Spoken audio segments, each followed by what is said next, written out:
Muito bem, estamos aqui para o início de um novo trimestre na nossa escola bíblica dominical, onde estamos estudando sobre o Verbo se fez carne, Jesus sob o olhar do apóstolo do amor. Nesse trimestre, nós iremos concentrar-nos para o Evangelho de João. Na lição de número 1, vamos abordar o Verbo que se tornou carne. Na lição 2, falaremos do novo nascimento, a conversa de Jesus com Nicodemos. Na lição 3, abordaremos a verdadeira adoração, a conversa de Jesus com a mulher samaritana. Deus é espírito, importa que os que o adorem em espírito e em verdade. Na lição 4, abordaremos Jesus, o pão da vida. Na lição 5, a verdade que liberta. Na 6, trataremos do bom pastor e suas ovelhas, João capítulo 10. Na lição de número 7, falaremos da ressurreição e a vida, como aquela frase, Jesus, eu sou a ressurreição e a vida. João 11, a ressurreição de Lázaro. Na 12, abordaremos uma lição de humildade. João capítulo 13, Jesus lavando o pé dos seus discípulos. Na lição de número 9, trataremos do caminho, a verdade e a vida. Na lição 10, falaremos da promessa do Espírito. João capítulo 14, 15 e 16. Na lição 11, falaremos de João 17, a intercessão de Jesus pelos discípulos. Na 12, do julgamento e a ressurreição. E, finalmente, na 13, a renovação da esperança. Vamos, então, à lição de número 1, onde abordaremos aqui o verbo que se tornou carne. O verbo que se tornou carne. O texto áureo da nossa lição se encontra em João, capítulo 1, verso de número 14, aonde lemos assim: E o Verbo se fez carne e habitou entre nós, e vimos a sua glória como a glória do unigênito do Pai, cheio de graça e de verdade. A verdade prática desse verbo, do verbo que se fez carne, é que o verbo de Deus inseriu-se na história. A palavra viva de Deus insere-se na história, assumindo a forma de homem, para quê? Para redimir os pecadores. A nossa leitura bíblica em classe começa então no Evangelho de João. João, capítulo 1, do verso 1 ao 14, onde lemos: No princípio era o Verbo, e o Verbo estava com Deus, e o Verbo era Deus. Ele estava no princípio com Deus.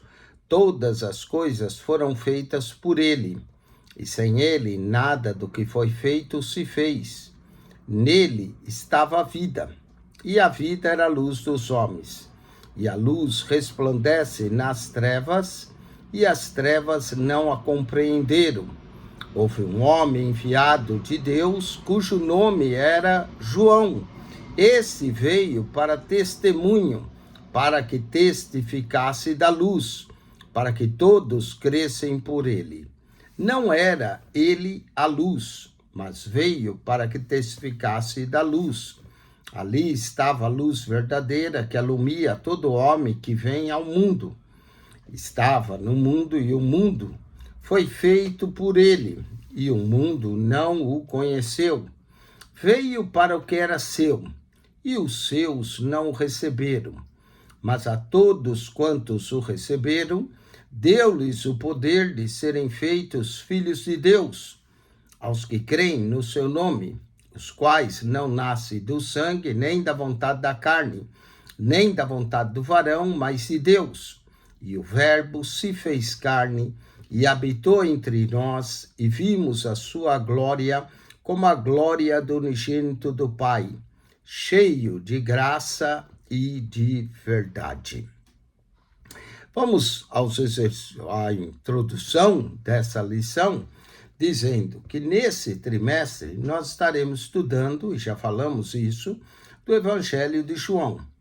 Em comparação com os outros 3 evangelhos, Mateus, Marcos e Lucas, o de João destaca-se especialmente por centrar-se no ministério de Jesus em Jerusalém, na parte sul de Israel.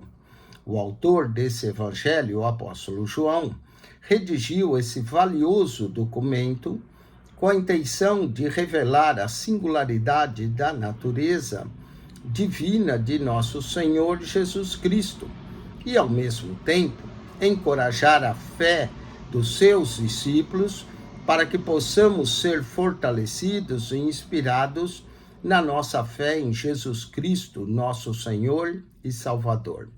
A palavra-chave da lição de hoje é encarnação. Cristo, verbo se fez carne, a palavra encarnação. Não confunda com a palavra reencarnação, que é outra história, não é? Encarnação é a encarnação do verbo. Falemos do Evangelho de João. Primeiro, toda vez que abordamos um livro da Bíblia, devemos pensar na autoria e a data em que foi escrito. A autoria do Evangelho. O apóstolo João é o autor do Evangelho que leva o seu nome. A confirmação da sua autoria encontra-se no texto de João 21, verso 20 e 24, como o discípulo que testifica essas coisas. Também vemos no relato dos pais da igreja que admite que esse evangelho tenha sido escrito por João, e se deu isso entre os anos 80 e 90, depois da destruição do templo. De acordo com estudiosos, o Evangelho de João nos apresenta uma doutrina genuína sobre a divindade de Jesus. Assim, as expressões verbo divino e a palavra que se fez carne são de grande importância nesse quarto evangelho. Falemos do propósito do evangelho.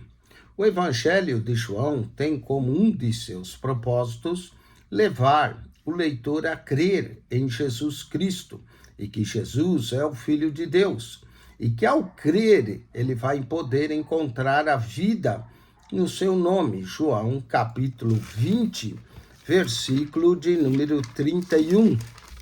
Aqui está o propósito pelo qual João escreveu seu evangelho.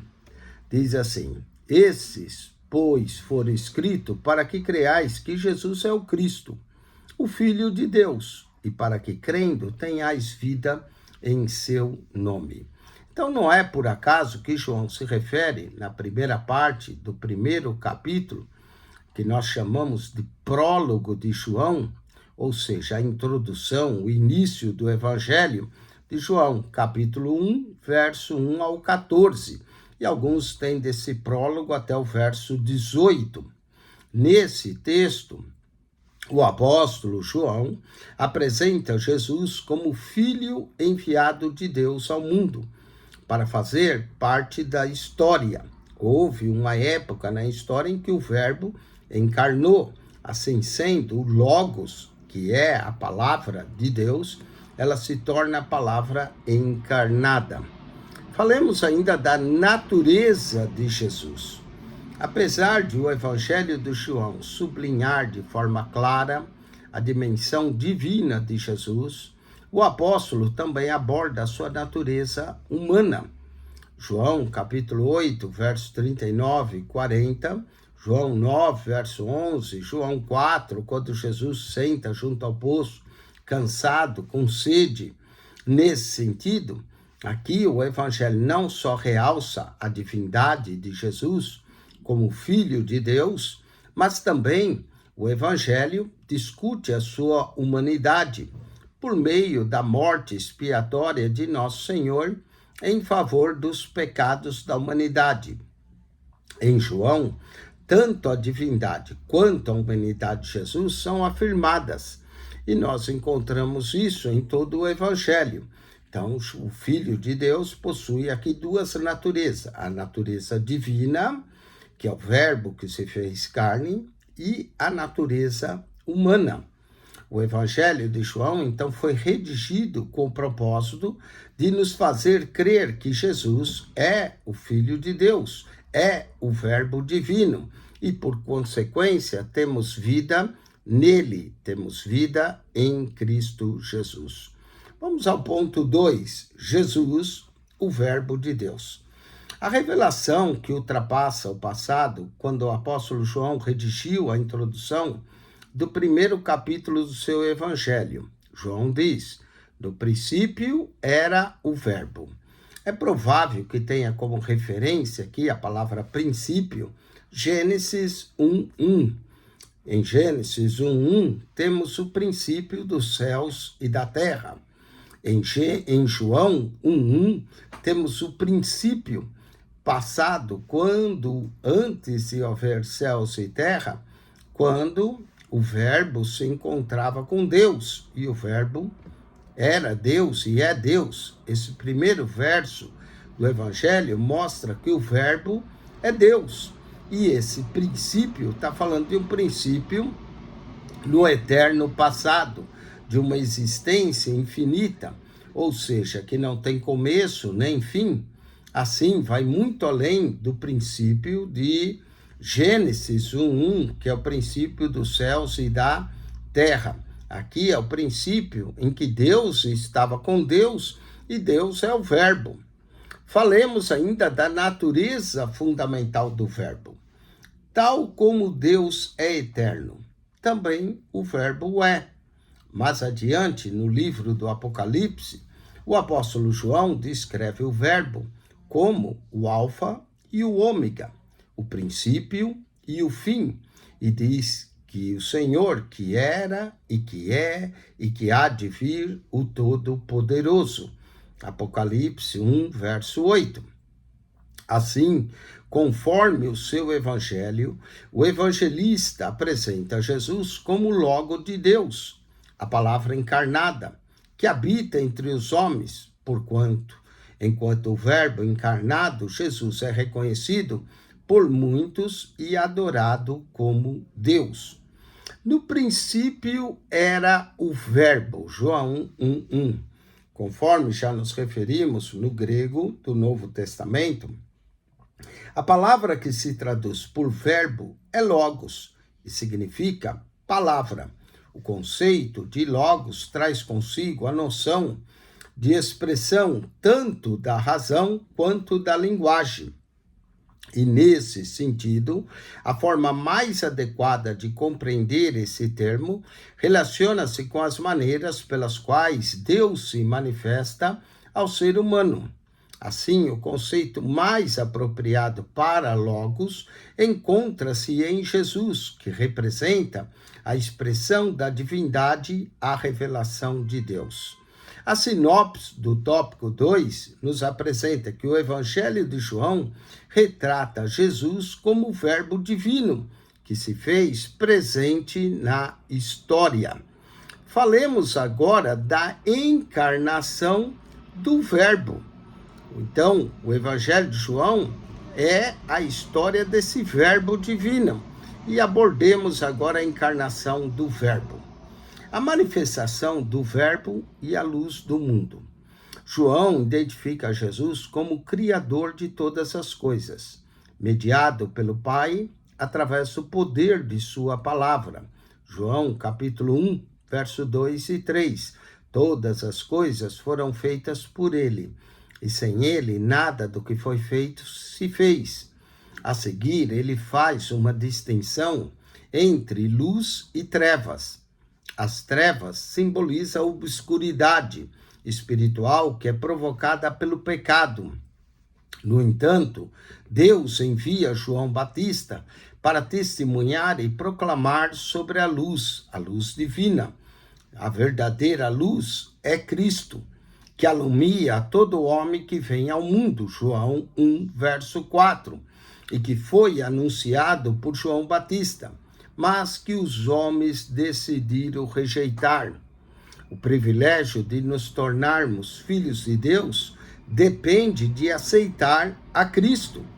Enquanto que Israel rejeitou a bênção da salvação através da obra do Calvário, Deus ofereceu a todas as pessoas, independente da sua raça, etnia ou língua, a oportunidade de se tornarem filhos de Deus, pela fé no nome de Jesus. Tanto os judeus quanto os gentios, a luz se manifesta para revelar o plano divino da redenção a toda a humanidade. Assim, aos gentios foi assegurado uma herança de filiação divina através do amor do Pai. 1 João, capítulo 3, verso 1. Portanto, como crentes em Cristo, temos o privilégio de sermos chamados filhos de Deus, a saber, os que creem no seu nome. Falemos ainda da manifestação e a habitação do Verbo. A frase, o Verbo se fez carne, sugere a humanização de Deus, que passou a viver entre os homens. O termo Verbo possui uma conotação muito mais rica e profunda do que qualquer conceito filosófico. Deus entrou na história, na pessoa de Jesus. João, capítulo 1, verso 14 ao 18. E é importante notar a frase habitou entre nós. No texto grego, essa expressão indica que o Verbo armou o seu tabernáculo, ou tabernaculou entre nós, como uma tenda do tabernáculo que se encontrava lá no deserto entre os filhos de Israel. Antes, Deus habitava numa tenda montada pelo seu povo, o tabernáculo. Agora, de acordo com as palavras do evangelista João, ele habita entre nós, ele reside entre nós, representando assim a manifestação plena da presença divina do Logos de Deus, o Verbo de Deus, que veio habitar entre nós. A sinopse do tópico 3 nos diz o seguinte: por meio da manifestação do Verbo de Deus, a luz do mundo, temos a bênção de sermos agora considerados filhos de Deus. Vamos à conclusão. Nessa lição, tivemos a oportunidade de iniciar o estudo no Evangelho de João e mostrar a sua relevância e o seu objetivo na vida da igreja. Observemos que a revelação sensível de Deus e a sua intervenção na história tornam o Evangelho de João uma obra única no Novo Testamento. Em João, entendemos que a encarnação do Verbo trouxe luz plena àqueles que crescem. Assim, através da fé em Jesus, somos denominados e feitos filhos de Deus. Vamos à revisão do conteúdo dessa lição, com as perguntas do questionário e assim reforçando aquilo que pudemos aprender. Primeiro, qual é a doutrina que o Evangelho de João explora? Bom, a resposta aqui é: de acordo com estudiosos, o Evangelho de João apresenta uma doutrina genuína sobre a divindade de Jesus Cristo. Vamos à segunda pergunta. De acordo de que forma o apóstolo João retrata Jesus no seu Evangelho? E aqui, João 1:1, o apóstolo apresenta Jesus como filho enviado de Deus ao mundo para fazer parte da história. Vamos à terceira pergunta. Conforme a lição, qual é a maneira mais apropriada de interpretar a palavra logos? E aqui a resposta é: o conceito mais apropriado para logos encontra-se em Jesus, que representa a expressão da divindade da revelação de Deus. Vamos à quarta pergunta. De que modo o apóstolo João destaca Jesus Cristo? E a resposta é: João identifica Jesus como o Criador de todas as coisas, mediado pelo Pai através do poder da sua palavra. João, capítulo 1, verso 2 e 3. E a última pergunta, para encerrarmos: que significado carrega a expressão "o Verbo se fez carne"? E a resposta é: a frase, o verbo se fez carne, sugere a humanização de Deus que passou a viver entre os homens, ou seja, Deus entrou na história humana na pessoa de Jesus.